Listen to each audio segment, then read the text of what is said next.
नमस्कार प्रिय भक्तों, मेरा नाम कुसुम त्रिपाठी है। आज मैं पहली बार आपके सामने कैमरे पर उपस्थित होकर पौष मास की कथा अध्याय 8 सुनाने जा रही हूँ। मैं ये सारी कथाएं अपने स्वयं के पुराण ग्रंथ से पढ़कर अपने शब्दों में आप तक पहुंचा रही हूँ। मेरा उद्देश्य सिर्फ इतना है कि घर घर में भक्ति का प्रकाश फैले और हर व्यक्ति को सही, सच्ची और शुद्ध कथा सुनने को मिले। तो आइए पूरे श्रद्धा और भक्ति के साथ आज की कथा की शुरुआत करते हैं।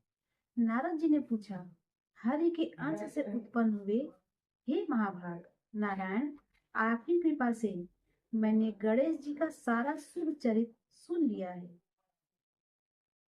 किंतु हे ब्राह्मण, भगवान विष्णु ने उन बालक के धड़ पर गजराज के 2 दांतों वाले मुख को जोड़ा था। फिर वह शिशु एक दंत कैसे हो गया? उसका वह दूसरा दांत कहाँ चला गया? वह प्रसंग बतलाने की कृपा कीजिए, क्योंकि आप सर्वेश्वर, सर्वज्ञ, कृपालु और भक्त वत्सल हैं। नारायण ने कहा, नारद, एक दंत का चरित्र संपूर्ण मंगलों का मंगल करने वाला है। मैं उन प्राचीन इतिहास का वर्णन करता हूँ, सो सुनो।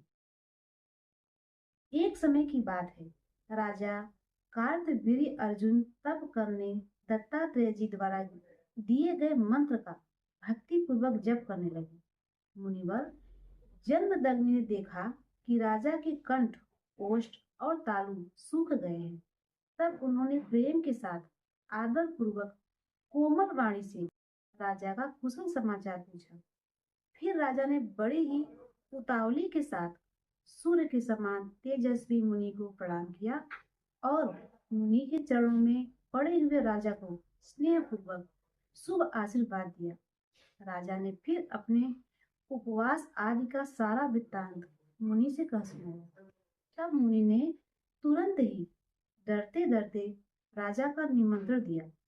इसके बाद मुनि श्रेष्ठ जन्मदग्नि हर्ष पूर्वक अपने आश्रम को लौट आए और वहां उन्होंने लक्ष्मी सदृश माता कामधेनु से सारा वृत्तांत कह सुनाया। तब कामधेनु भयभीत हुए मुनि से बोले कि मुनि, मेरे रहते आपको भय कैसा? आप तो मेरे द्वारा सारे जगत को भोजन कराने में समर्थ हैं। फिर राजा की तो बात ही क्या है। आप राजाओं के भोजन योग्य त्रिलोकी में दुर्लभ जिन जिन पदार्थों की याचना करेंगे, वह सब मैं आपको प्रदान करूंगी। तदंतर कामधेनु ने अनेक प्रकार के भोजन करने योग्य सोने और चांदी के बर्तन, असंख्य भोजन बनाने के पात्र और बहुत से स्वादिष्ट पदार्थों से भरे हुए बर्तन मुनि को दे दिए। फिर तरह तरह के स्वादिष्ट और पके हुए कटहल, आम, नारियल और बेल के फल प्रदान किए। नारद, स्वादिष्ट लड्डुओं की तो असंख्य ढेरियां वहां पर लग गई।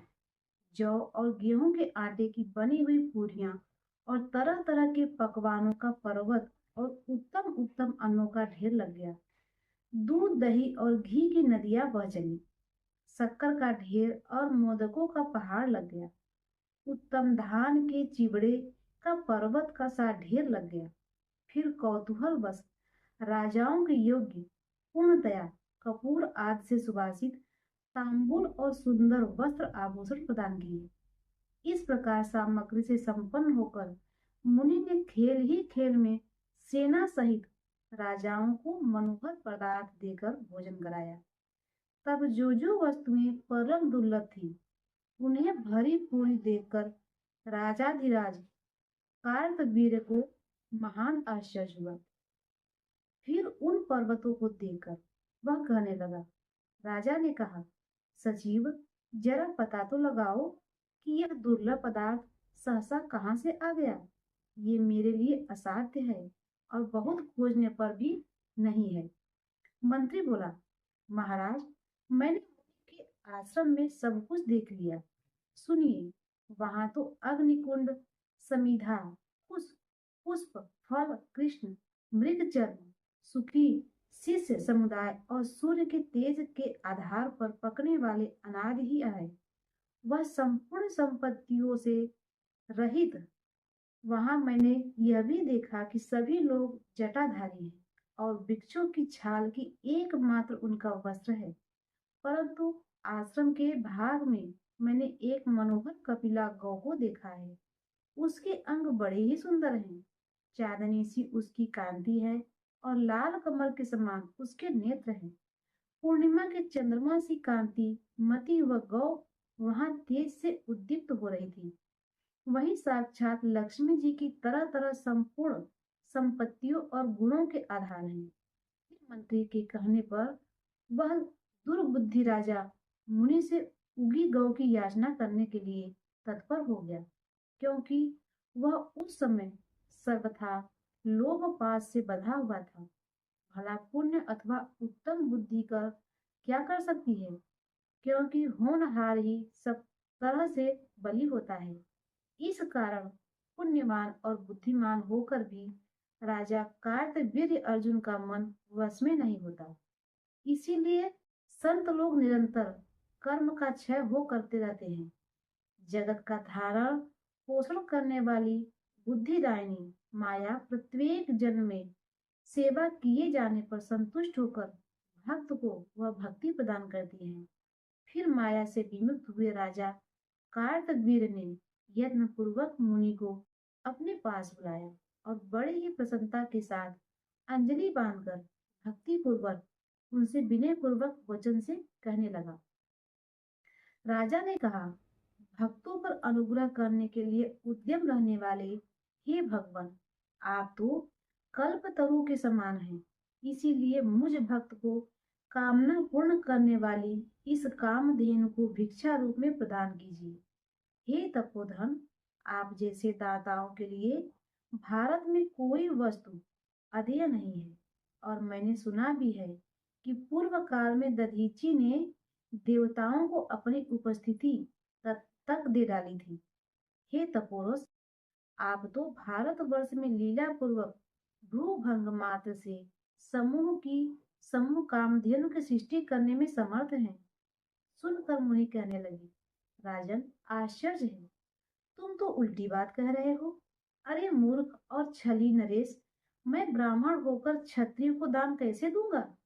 इस कामधेनु को परमात्मा श्री कृष्ण ने गोलोक में यज्ञ के अवसर पर ब्रह्मा जी को दिया था।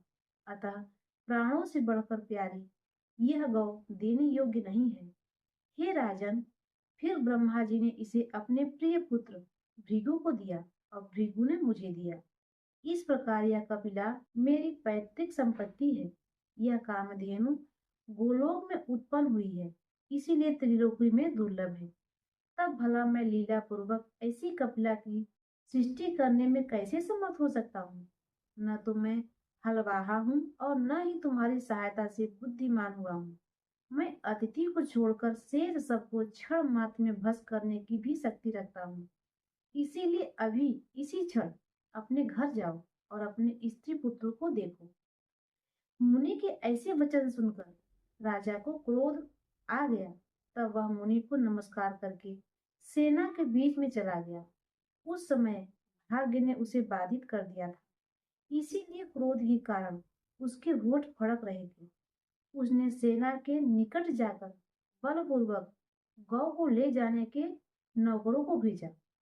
इधर शोक के कारण जिनका विवेक नष्ट हो गया था, वे मुनिवर जन्मदग्नि कपिला को गौ के पास जाकर रोने लगे और उन्होंने सारा वृत्तांत कह सुनाया। तब भक्तों पर अनुग्रह करने के लिए उद्यम रहने वाली वह गौ, जो साक्षात लक्ष्मी स्वरूपा थी, ब्राह्मण को रोते हुए देखकर बोली, मुने, जो निरंतर अपनी वस्तुओं का शासक, पालक और दाता है, चाहे वह इंद्र हो अथवा हलवाहा, वही अपनी वस्तु का दान कर सकता है। तपोधन, अगर आप स्वेच्छा अनुसार मुझे राजा को देंगे, तभी मैं स्वेच्छा से अथवा आपकी आज्ञा से उसके साथ जाऊंगी।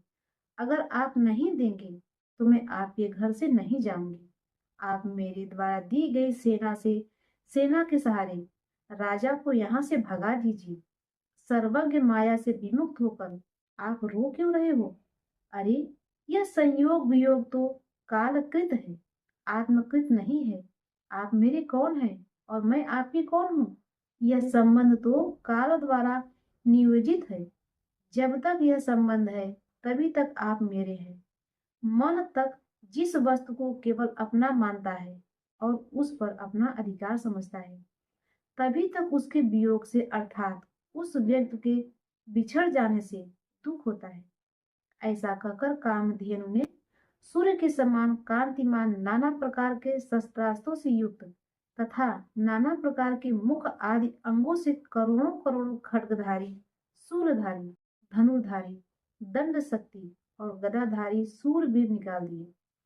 करोड़ों वीर, राजकुमार और स्वेच्छ निकले। इस प्रकार कपिला ने मुनि को सेनाएं देकर उन्हें निर्भय कर दिया और कहा, अब यह सेनाएं युद्ध करेगी, आप वहां मत जाइए। उस सामग्री से संपन्न होने के कारण मुनि को महान प्रसन्नता हुई। इधर राजा द्वारा भेजे गए भृत्य ने लौटकर राजा को सारा वृत्तांत बतला दिया।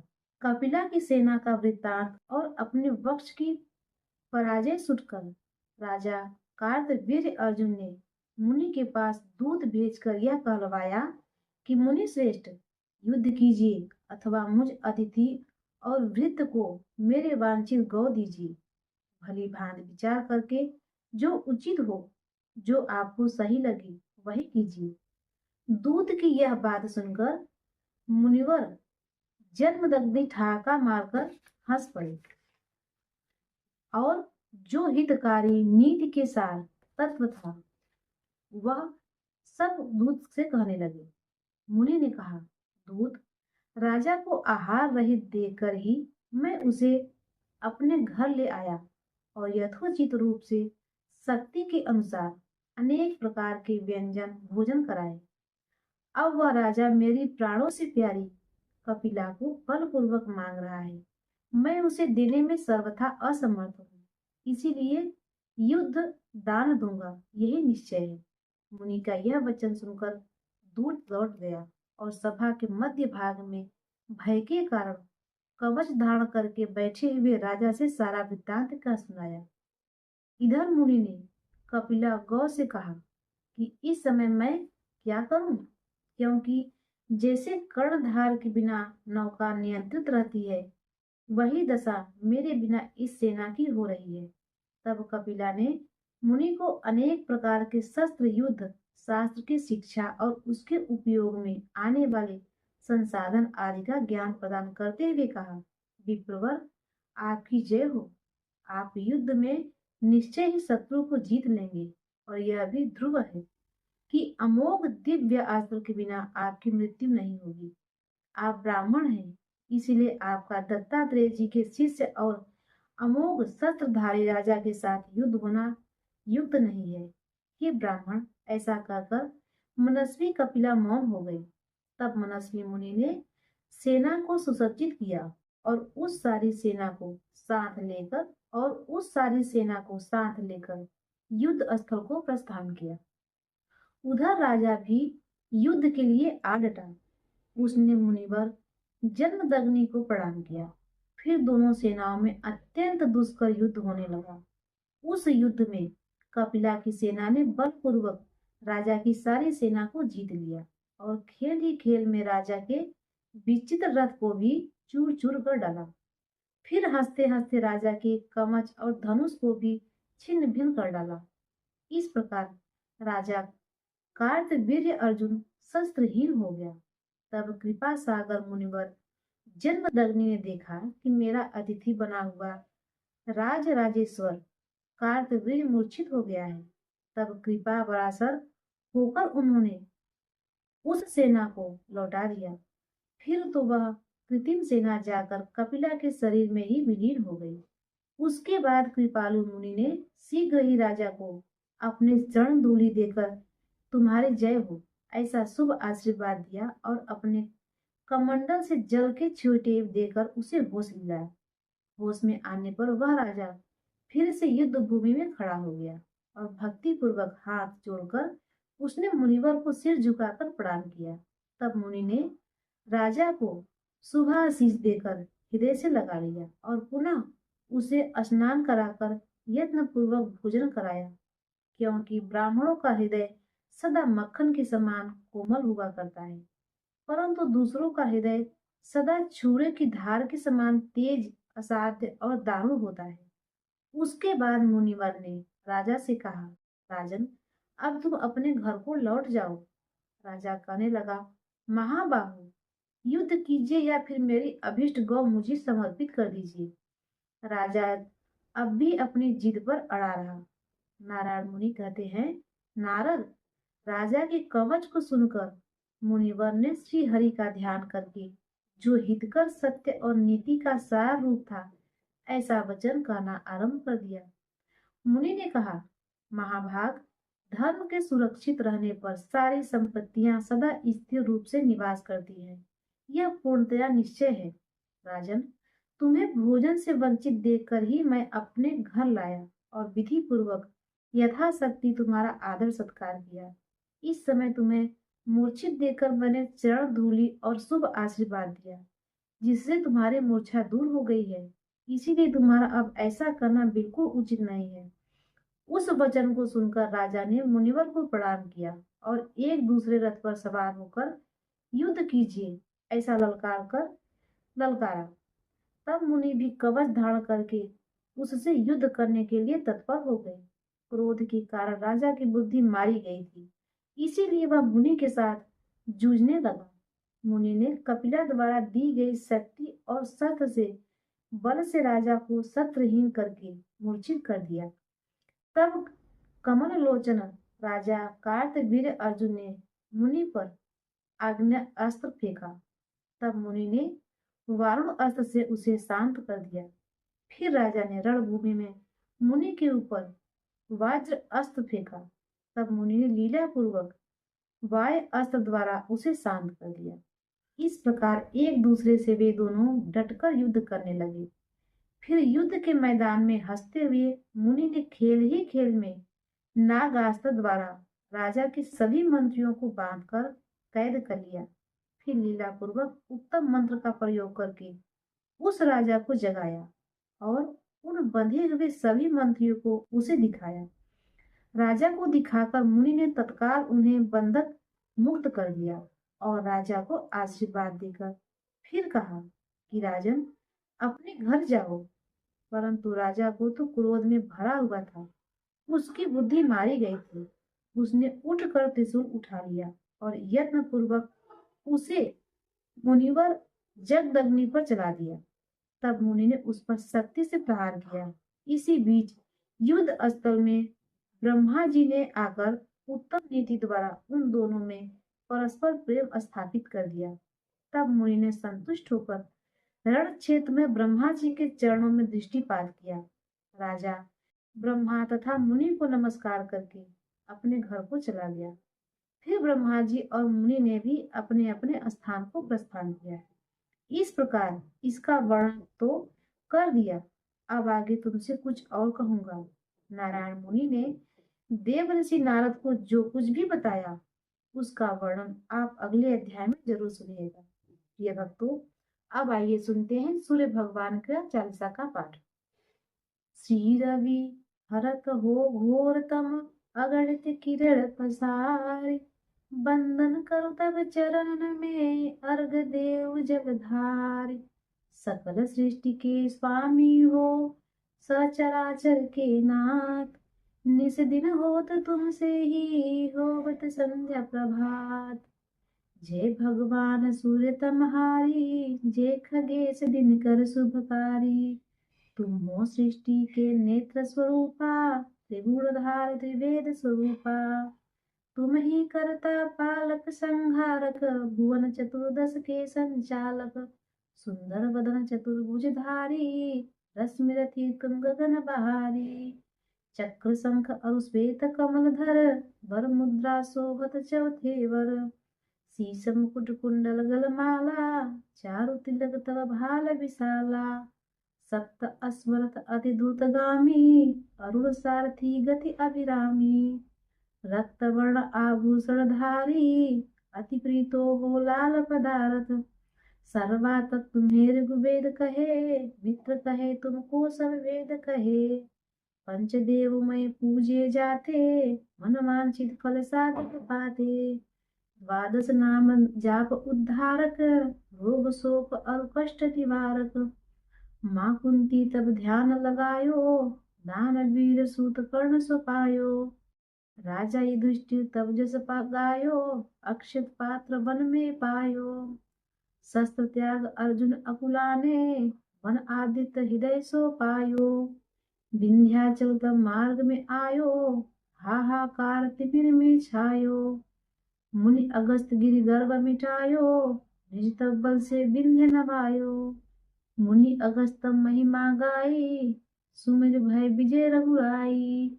तो ही बालक मधुर फल जाना, मुख में लीन तो ही हनुमाना। तब नंदन सनि देव कहावे, पवन के सुत सनि पीर मिटावे। यज्ञ व्रत स्तु तुम्हारे कीन्ही, भेंट शुक्ल यजुर्वेद। यज्ञ व्रत स्तु तुम्हारे कीन्ही, भेंट शुक्ल यजुर्वेद की दीनी। सूर्यमुखी ऋतु तब रूपा, कृष्ण सुदर्शन भानु स्वरूपा। नमन तो ही ओंकार स्वरूपा, मन आत्मा और काल स्वरूपा। दिग दिगंत तब तेज प्रकाशा, उज्ज्वल रूप तुम्हें आकाशा। 10 दिगपाल करत तब मैं सुमिरन, अंजलि नित्य करत है अर्पण। त्रिविध ताप हरता तुम भगवन, ज्ञान ज्योति करता तुम भगवन। सफल बनावे तब आराधन, गायत्री जप सरल है साधन। संध्या त्रिकाल करत जो कोई, पावे कृपा सदा तब होई। चित्त शांति सूर्याष्ट देव व्याधि, अपा सब हर लेवे। अष्टदल कमल यंत्र शुभकारी, पूजा उपासना तब सुखकारी। माघ मास सुद सप्तमी पावन, आरंभ हो तब शुभ व्रत पावन। भानु सप्तमी मंगलकारी, भक्ति दयनी दोषहारी। रविवासर जो तुमको ध्यावे, पुत्रादि दुख वैभव पावे। पाप रूपी पर्वत के विनाशी, वज्र रूप तुम हो अविनाशी। राहु आन तब ग्रास बनावे, ग्रहण सोरता सो लग जावे।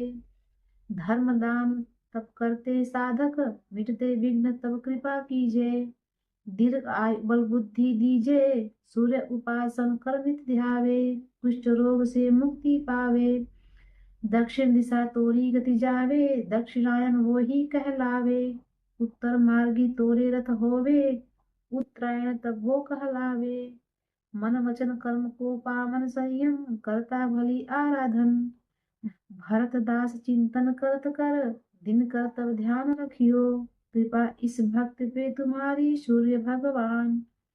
प्रिय भक्तों, अब आइए सुनते हैं सूर्य भगवान की आरती का पाठ। ओम जय सूर्य भगवान, जय हो दिनकर भगवान। जगत के नेत्र स्वरूपा, तुम हो त्रिगुण स्वरूपा। धरत सब ही तब ध्यान, जय हो सूर्य भगवान। ओम जय सूर्य भगवान, जय हो दिनकर भगवान। सारथी अरुण है प्रभु, तुम श्वेत कमल धारी। तुम चार भुजाधारी, अश्व है साथी तुम्हारे। कोटि किरण पसारे, तुम हो देव महान। ओम जय सूर्य भगवान। उषा काल में जब तुम उदया चले आते, सब तब दर्शन पाते। फैलाते उजियारा, जगता तब जग सारा। करे सब तब गुणगान, ओम जय सूर्य भगवान। संध्या में भुवनेश्वर अस्ता चले जाते। गोधन तब घर आते, गोधुली बेला में। हर घर आंगन में हो तब महिमा गान। ओम जय सूर्य भगवान। देव नुज नर नारी, ऋषि मुनि भजते। आदित्य हृदय जपते, स्त्रोत ये मंगलकारी। इसकी है रचना न्यारी, दे नव जीवन दान। ओम जय सूर्य भगवान। तुम हो त्रिकाल रचयिता, तुम जग के आधार। महिमा तब अपरंपार, प्राणों का सिंचन करके भक्तों को अपने देते बल बुद्धि और ज्ञान। ओम जय सूर्य भगवान। भूचर जलचर खेचर, सबके हो प्राण तुम्ही, सब जीवों के प्राण तुम्ही, वेद पुराण बखाने, धर्म सभी तुम्हें माने, तुम ही सर्वशक्तिमान। ओम जय सूर्य भगवान।